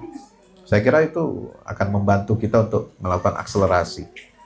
Dan kalau ini bisa ditularkan di semua kota, semua provinsi, ya, dengan gerakan yang masif, saya kira ini akan lebih mempercepat lagi. Mudah-mudahan itu. Demikian. Wow. Masya Allah. Jazakumullah khair, barakallahu fiik. atas jawaban. Ini menjelang buka puasa sudah bagi air ya. Ini baru 9 menit lagi. Iya. 8 menit lagi insya Allah kita akan buka puasa. Pertanyaan terakhir ya, terakhir sebelum kita ya silakan Pak. Ada mic-nya. Terakhir ya. Silakan. Diangkat. Assalamualaikum warahmatullahi wabarakatuh. Waalaikumsalam warahmatullahi Tadi menarik apa yang disampaikan Ustadz bahwa itu dimulai dari tulisan. Persoalan kita hadapi sekarang Ustadz bahwa artinya kan kita harus melihatkan generasi ke generasi. Sekarang itu kalau kita lihat dari segi pendidikan itu kan sekarang ancur-ancuran, pelajaran agama ditiadakan, hampir semua itu tidak ada lagi itu seperti ini. Nah, kita melihat bahwa kalau ini berjalan terus, kita akan hancur sekian tahun lagi ke depan. Nah, pada pertemuan sebelumnya juga pernah disampaikan bagaimana apa yang disampaikan materi tentang Nabi Musa itu menjadikan materi parenting kita, materi pendidikan kita dari tingkat TK, SD, SMP, bahkan SMA. Ustaz. Nah, mendidik itu tidak bisa cepat, Ustaz. Pasti bertahap. Kan? 50 tahun yang lalu mungkin saya belajar agama, walaupun Quran susah, tapi dari guru-guru itu punya gear. Kalau kita bicara tentang Umar bin Khattab, kita pikirannya orang yang tua. Secara bersama Abu Bakar orang yang bijak, Ali orang yang kaya. Lembut. Sekarang itu nggak ada, Ustaz. Nah, bagaimana nih usaha kita kalau seandainya yang mudah-mudahan ya perubahan menjadi pemimpin kita, Ustaz. Kalau enggak, apakah ini kita menyiapkan bagaimana kurikulum itu walaupun tidak mengikuti jalur pemerintah, tapi kita bisa secara mandiri. Ya. Nah, kita nggak ada yang mempersatukan itu, Ustaz. Terima kasih. Terima kasih. Dulu di era zaman kehalifan Islam itu ada namanya Sultanul Siyasah atau Sultanul Ummah, dan ada jabatan Sultanul Qulub. Ya, Sultanul Qulub. Ada sultan yang memang itu ditaati oleh rakyat kebanyakan. Ya, dan ada sultan yang ditaati dan menguasai hati orang beriman. Ya, biasanya itu adalah untuk para ulama. Jadi pemimpin itu kan ada dua tipologinya dalam Al-Quran. Ya, yang disebut dengan ulil amri itu al-umaro wal ulama. Ya, kalau umaroknya nggak benar, rusak, maka kita harus menjadikan pemimpin kita itu adalah ulama. Jadi pemimpin yang informal. Mulai dari urusan kecil, ibadah, ya, toharoh dan seterusnya, sampai urusan yang besar, perkara besar, itu kita harus berkiblat berguru kepada ulama. Tentu ulama yang lurus, ulama yang robbani. Nah, itu yang perlu kita lakukan. Jadi tidak perlu kita berkecil hati, ya, melihat kondisi yang begini, yang ini, yang rusak lah, apalah macam-macam. Tapi kita harus yakin selama masih ada ulama yang lurus, ulama robbani, kita masih bisa selamat. Seasalkan kita konsisten istiqomah ngikutin garis ulama itu.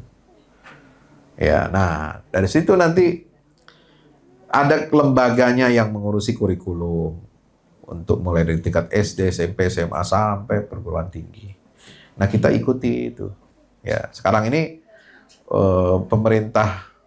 pemerintahan kita umat Islam itu ngikutnya ke ulama. Sebab kalau berharap ke pemerintah formal, ya belum tentu bisa terjaga iman kita. Kenapa? Udah banyak kepentingan-kepentingan, kelompok sekuler, ya, ateis, komunis, ya, liberal, itu yang menguasai jalur pemerintahan. Kenapa? Karena mereka punya kekuatan finansial. Nah, jadi kita harus gunakan jalur yang lain. Ya, ada kekuatan. Dulu Di zaman Belanda terbukti Pak efektif Pak. Zaman Belanda kan zaman penjajahan. Yang namanya Belanda itu kan yang mengatur semua, ya kurikulum pendidikan dia yang ngatur. Tapi kenapa eksistensi Islam di Indonesia itu tidak hancur dengan adanya penjajahan Belanda, meskipun ada yang keberatan mengatakan 3,5 abad menjajah Nusantara, ya itu oke ya, terserah ya, silakan mau terima atau nggak terima itu. Tapi kan faktanya begitu, dari 1601 sampai kemerdekaan Indonesia 1945. Meskipun ada perbedaan, apakah ada wilayah yang tidak terjajah atau yang memang dijajah tapi pernah merdeka, lalu kemudian terjajah lagi, kemudian merdeka lagi dan sebagainya. Itu debatable lah. Tapi kan Islam nggak pernah hancur di situ. 3,5 abad. Yang pemimpinnya orang kafir. Tentaranya orang kafir. Termasuk juga kaum munafik di situ banyak. Tapi kan Islam nggak hancur gitu. Kenapa? Ada kekenyalan. Ada elastisitas bahwa Islam itu akan tetap eksis hidup meskipun di tengah gempuran penguasa-penguasa yang kafir ataupun yang zalim. Ya. Sama dengan Islam di Balkan, di Eropa Timur, bekas jajahan Rusia. Itu kan rezim komunis merajalela puluhan tahun. Tapi Islam nggak mati di situ. Bisa subur, tetap subur. Ya. Jadi kita jangan pesimis. Kenapa? Karena janji yang Allah itu yang menjamin Islam ini tetap ada. Ya. Walladzi arsala rasulahu bil huda wa dinil haqq liyuzhirahu 'alad dini kullihi walau karihal musyrikun. Itu janji Allah. Dijaga sama Allah. Inna nahnu nazzalna dzikra wa inna lahu lahafizun. Dijaga sama Allah. Ya. Nah, makanya perlu kita lakukan apa? Taati ulama, ikuti fatwa ulama, kurikulum pendidikan kita ikut ya kurikulumnya ulama. Ya, walaupun anak kita sekolah formal, tapi tetap kita pakai jurusan sekolah ya yang kurikulumnya ikut kurikulum agama, kurikulum Islam. Ya, tapi juga tetap harus senantiasa memperbarui dan tetap memajukan kehidupan umat Islam itu. Demikian. Jadi jangan kita putus asa. Ya, mau diapain juga Islam ini di Indonesia, di Nusantara, di dunia ini nggak akan bisa hilang ya. Ya, karena ada elastisitas, ada kekenyalan, ada faktor keabadian yang dijamin oleh Allah dalam ajaran Islam ini. Selama kita lurus, istiqomah, ikut ulama yang lurus, insya Allah, walaupun dia digencet-gencet, sakit, ya dikit lah. Walaupun dikuyo-kuyo, ya dikit lah. Ya, itu nggak akan membuat Islam ini punah. Ya, kita harus yakin itu. Demikian, Allah alam.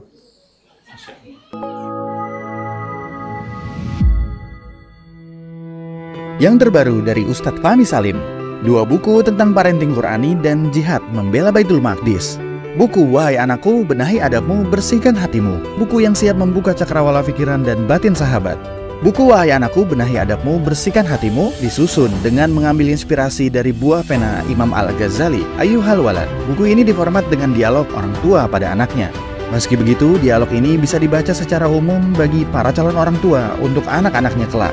Bentuk dialog kami dapati banyak dipakai dalam kisah-kisah di Al-Quran ketika menerangkan soal pengasuhan. Misalnya antara Nabi Ibrahim dan Nabi Ismail atau Luqman dan putranya.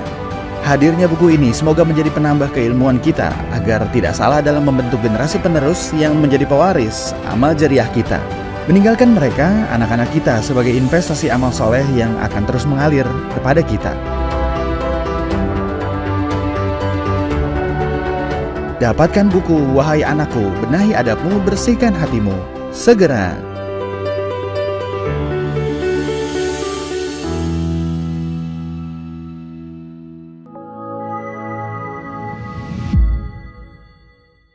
Yang terbaru dari Ustadz Fahmi Salim, buku Runtuhkan Zionis Rebut Baitul Maqdis, buku yang siap membuka cakrawala pikiran dan batin sahabat. Sudah bisa dipesan sekarang juga. Hasil yang dicapai para mujahidin dalam pertempuran Badai Al-Aqsa 7 Oktober 2023 memiliki arti penting ataupun nilai strategis, bukan hanya dalam pembuktian bahwa kekuatan Israel bisa dikalahkan bahkan oleh pihak yang memiliki persenjataan jauh di bawahnya.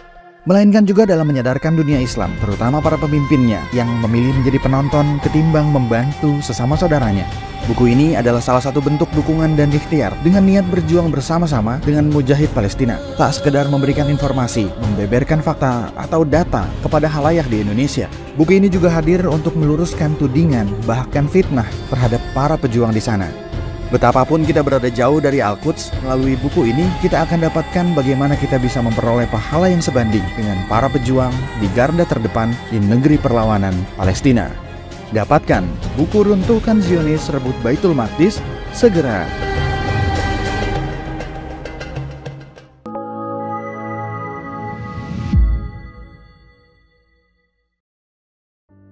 Assalamualaikum warahmatullahi wabarakatuh. Di zaman dan era global yang semakin menuntut kita untuk terus bergerak, ada kebutuhan yang senantiasa harus kita penuhi dalam kehidupan kita. Zaman di mana segala kebutuhan terasa sangat mendesak. Salah satunya adalah kebutuhan sarana dakwah Al-Quran sebagai pusat peradaban. Al-Fahmu Institute hadir demi menjawab kebutuhan akan sarana dakwah Al-Quran di era masa kini. Kami melihat latar belakang yang ada untuk menjawab tuntutan seperti kebutuhan sarana dakwah Al-Quran yang meningkat di ibu kota, kebutuhan akan pusat pembibitan hafiz Al-Quran, kebutuhan pusat pengkajian Al-Quran, kebutuhan akan pusat dakwah kreatif berbasis Al-Quran, kebutuhan sarana media perekat umat Islam, ibu kota dan Indonesia, juga kebutuhan akan adanya sarana pusat kaderisasi guru tahfiz dan mufasir di ibu kota. Yayasan Al-Fahmu International Indonesia sedang membangun gedung pusat dakwah Quran yang berlokasi di Jalan Pengukiran 3, Pekojan, Tambora, Jakarta Barat.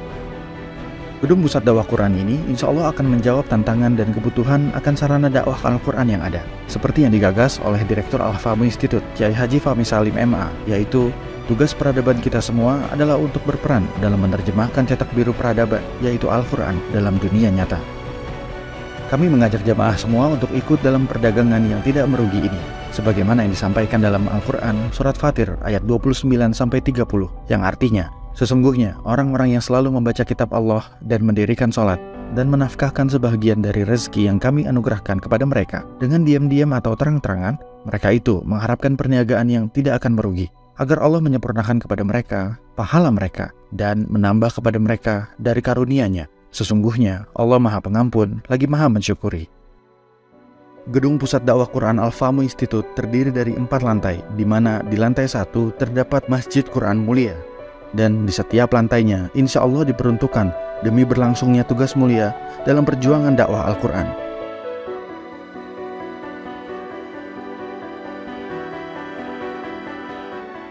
Berikut adalah rencana anggaran biaya yang dibutuhkan dalam pembangunan gedung pusat dakwah Quran.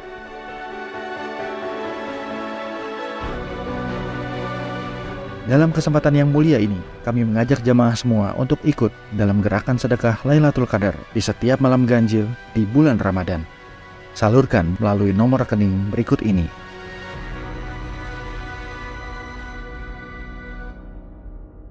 Al-Fahmu Institute, bahagiakan Indonesia dengan dakwah Quran.